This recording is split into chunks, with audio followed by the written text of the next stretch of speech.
All right, now let's go to the markets. I don't know what Will be giving us today. I know the markets are closed, but who knows? Well, it is Will has our way. not all markets are closed. Oh yeah, no, all market. Yes, I so know. I not know all the markets. oil market is open. Yes. The global oil, the global metals, and then the grains And you market. see the U.S. markets are still open. With it's not everybody that likes to, jump in for another holiday right after Easter Sunday. My bad. Yes.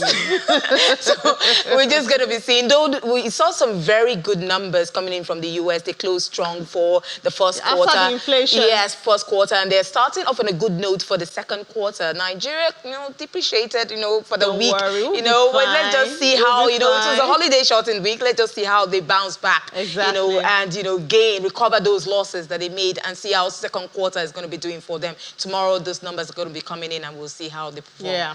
And so we kick off with major equities in Africa, where, as I mentioned, most of them are still closed for the Easter holiday. Meanwhile, in Egypt, the EGX 30 is up at intraday by 3.86%. That market is open, still at intraday. Kenya closed Thursday session in the red. Now, we're going to be diving into a very controversial conversation. It's been in the talks in Nigeria. It's making a round. Last Thursday, the CBN released the new minimum capital base for commercial banks under the new arrangement. We're seeing 500 billion naira was pegged as minimum capital base for banks with international licenses, 200 billion naira for banks with national authorization, and 50 billion for banks with regional licenses, and we see for merchant banks 50 billion and the rest of them. Now, the last capital augmentation exercise for banks was in 2004, 2005. That's about 2 decades ago, when Professor Soludo, that's the former CBN governor, was in charge, and we saw 89 banks reduced to 25. But we're going to be talking to Mukhtar Mohammed. He's the CEO Finance with Mukhtar, is joining us and providing more insights into this topic, this subject matter that is, making waves in the financial sector right now. So, Mukhtar, it's good to have you on the program. Thank you for having me. Happy Easter. Happy Easter to you too. We see that the CBN governor, Yemi Cardoso, is walking the talk since he reiterated President Tinubu's call to upgrade the country's economy to $1 trillion, and that was last November. We know that the drive cannot be done without the banking sector because they're going to be making the big ticket transactions. But was this the expectation, the numbers that came in and what the circular the CBN published, was it the expectations of market watchers? No, it wasn't the expectation of market watchers. Market watchers were not even afraid. They were looking at the CBN coming in the $1 trillion mark. $1 trillion naira capital base. That's what they were waiting for. The banks were thinking the banks were highly capitalized. Most of the banks, in terms of when you look at a lot of things goes in there, you look at their shareholders from, you look at retained earnings, you look at profit after tax. So there was a lot of things going on for them, going with the Nigerian bank that people were not even worried about it. And you saw that response from the equity market.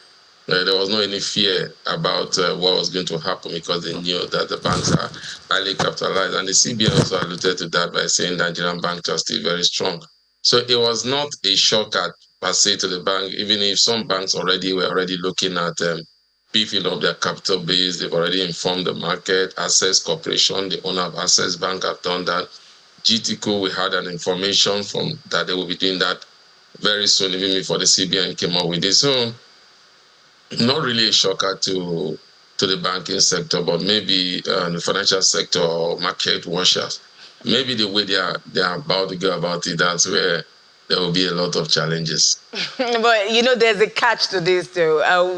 And this is where we see that debate among bankers right now. The CBN has asked the banks to exclude shareholders' funds, which includes retained earnings and also additional Tier 1 capital from the share capital calculation. And this decision is being criticized by bankers. I just want to know your opinion. Is this a standard that's practiced globally? Or is this unique to the Central Bank of Nigeria and its requirements for the domestic banks? Yeah, maybe it will. We've always been saying we should have our own homegrown economic policy. So maybe we are beginning to think homegrown economy policy, because this current policy is only peculiar to Nigeria alone. It's not the global best practice. Global best practice is retain earning shareholders fund. In the 2009, when we had the revoking of some licenses from Nigerian banks, the then CBN governor told us that they have a negative shareholders fund. Bank goes into crisis when they have a negative shareholders fund. The global best practices is you use your shareholders fund, retain earning to build your capital base, and sometimes they go as far as even issuing bonus shares to the investors also to build their capital base, especially from their retained earning. So global best practice, that's what is happening. That's what is supposed to happen. But Nigeria as it is, and the CBN have called it just say increase your share, your I mean your cash, your cash. I'm trying to look for the name that they said. So I think just about injection of cash into the bank. So whatever name the CBN goes, it's called a share capital. So just increase your share capital, and you don't have to use what you have already. You have to sort for those funds and bring it in. You must not come with bond. You must not come with this. So all those things are looking at financial space. Those are what financial analysts or financial students we call the normal economics of finances have been thrown into the thrown away. And so what we have now is the CBN telling us that this is what we want to do and this is how we are going to go about it. So all the same, for me, it's a good policy for the bank to beef up their capital base. But again, the way they are going about is taking off shareholders from it. I wonder those funds when they come in, what are we going to call them? We just call them share capital. Who brought this capital in? Those capital is going to be added to the shareholders that, okay, those people that injected those capital are now shareholders of those companies. Those are part of the things we'll be waiting for the CBN to let us know. There's some are saying that we will see banks probably giving higher dividends or bonuses because they have to put the money somewhere. But let's just talk about, why do you think the CBN is taking this stance? Can you tell us? Well, for me, I think it's good when you look at, we did this thing sometime in 2000 and I think 2003, 2004. And at that time, the exchange rate was just about $130. And today, the exchange rate has gone as high as 1,300. So when you look at that by what the capital base are today, you could say those capitals have been eroded. But again, the CBN governor has said that they want to build $1 trillion economy. And so they were trying to make sure that the Nigerian banks play a high role in building of this, have a role to play in building this $1 trillion economy, especially for high ticketing jobs, jobs or businesses like what you just said. Which for me, I don't have a problem with it. I just have a way they're saying they have to go about it. Because I give an analogy. It's just like Mukhtar Mohammed now. My daddy gives me an inheritance and he's dead, and I want to calculate my will. And then I say, yes, this money is now my own. So I now put my name there and I said, have this amount of X amount of money in the bank. And you say, no, Mukhtar is not your own. It's your father that gave it to you and your father. I said, but he has given it to me. It's mine. You say, no, I cannot use it. I think that's what the bank is doing. So you cannot put it about your net asset or your net value because somebody gave it to you. Also, normally that's my only concern. You can tell them to raise their share capital. I think it's very understandable, especially when they are becoming global players. But Nigerian banks have been awash with a lot of liquidity. So by telling them to sort for more liquidity, we are not looking at our inflationary pressures any longer, because that will also create more liquidity in the system. CBN is holding about 45% of the banks in terms of cash reserve ratio, but yet we are still seeing a lot of liquidity, about 90 something, about 92 trillion is still out there, and they are still struggling to see how they can mop it in. And now you are seeing banks will show up their capital base. I heard him talking about the Kenya economic now inflation all-time low, 2 years all-time low.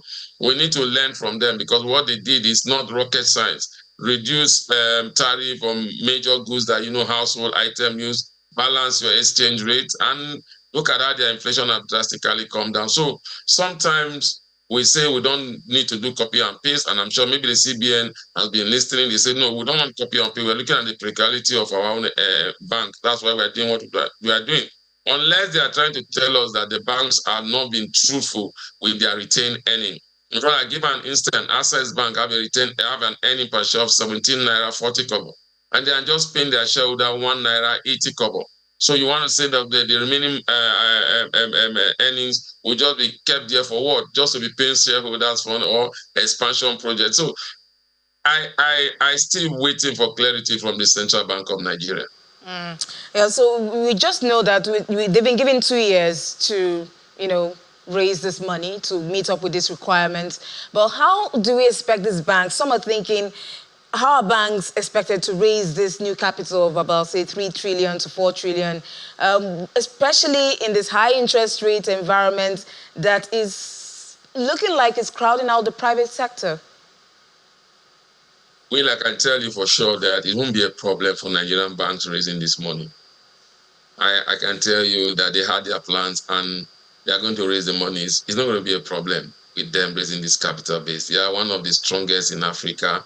And they are becoming global player, and they are going to attract these funds into the economy. I have no doubt about it.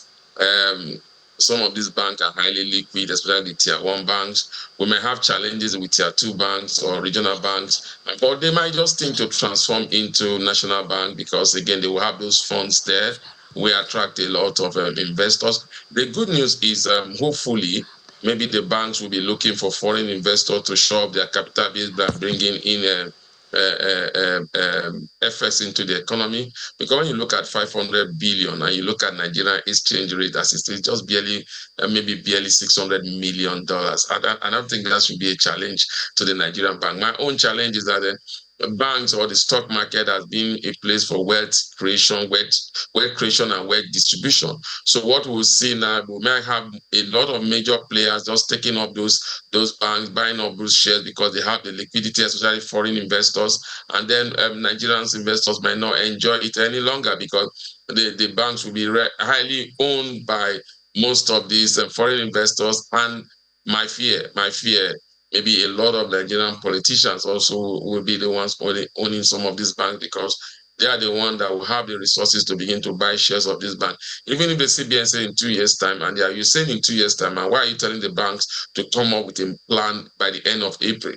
2 years is still very far away. If you're telling the banks to come up with a plan in the next 6 months, I will understand.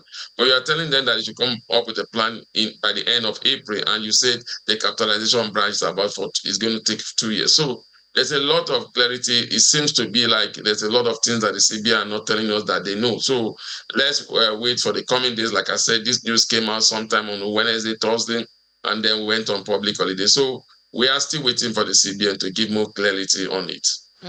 While we keep waiting for the CBN for that clarity, we see that UBA has issued a notice informing the shareholders of a 30-day delay in publishing its 2023 audited financial statement. Why are we seeing this slowdown, Mukhtar? Well, it's not uncommon. I mean, we don't have to make a mole out of it because it's not uncommon. We've seen that what they do is that the stock exchange give you a luxury of 3 months after your year end to publish your result, and if you are not going to publish it after that, they'll give you a 1 month period. And so what we are saying has always happened, but now maybe because of the recapitalization and the way the CBN have been going about talking, like if some banks really have issues. So I don't think that is going to be it should be a major issue because Access Bank or Access Corporation just released their result before the end of this quarter, and hopefully we'll get this same newsletter also was released by Zenith Bank, also telling investors that they are waiting for CBN to give them the go ahead. And some banks have gone ahead and have released those results, or whether they call it audited result, or waiting for CBN final approval in terms of approving the bank balance sheets and also payment of dividend. You mustn't forget that some of these banks are now holding structured companies, so they have other subsidiaries. Those results are ready, and so it's just the banking aspect of it which they are waiting for the CBN to approve the result for them. So I don't have a problem. I don't think it's anything we should worry ourselves about. Hopefully, by the end, in the next 2 weeks, we will see those results rolling in. But it will be good for those results to come in, especially because of corporate governance. And now that we are seeing we want foreign investors, now that the banks will also be out there looking for funds for recapitalization. These are the type of things. That's why I keep saying that even if the CBN want to drive $1 trillion economy or a billion-dollar bank, they also, as regulators, must be $1 billion regulators. You can't have $1 billion and you have regulators that are not up to the game. So as you are saying the bank should recapitalize, how well are you training your own staff also to meet up with this high demand that will come with high liquidity? We saw it before it happened. Governor Soludo said that no Nigerian bank will go under.